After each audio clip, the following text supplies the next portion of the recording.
আজকে আমি আপনাদের সাথে অস্থির লেভেলের 3টা উইন্ডোজ ট্রিক শেয়ার করব। নাম্বার 1, কম্পিউটার চালাতে গিয়ে নিশ্চয়ই আমাদের সবাইকে কোনো না কোনো সময় সাউন্ড কম বেশি করতে হয়। এই জন্য আমরা যেটা করি, আমরা হচ্ছে সাউন্ড আইকনে ক্লিক করে দিয়ে ড্র্যাগ অ্যান্ড ড্রপ করতে থাকি, রাইট? বাট এখন থেকে আর আপনাকে সেটা করতে হবে না। সিম্পলি হচ্ছে সাউন্ড আইকনের উপর আপনার মাউসটা হোভার করুন, দেন হচ্ছে স্ক্রল আপ অ্যান্ড ডাউন করার মাধ্যমে সাউন্ড অ্যাডজাস্ট করতে পারবেন।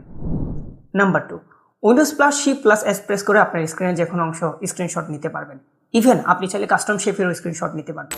শুধু এখানেই শেষ নয়, এই স্ক্রিনশট আপনি ওয়ার্ড, এক্সেল, পাওয়ার পয়েন্ট যে কোনো জায়গায় ব্যবহার করতে পারবেন।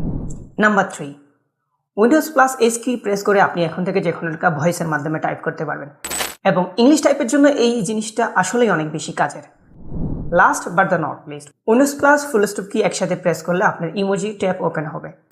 সো এখন থেকে গুগলে গিয়ে সার্চ করে ইমোজি লিখে কপি অ্যান্ড পেস্ট করার দিন। টাটা।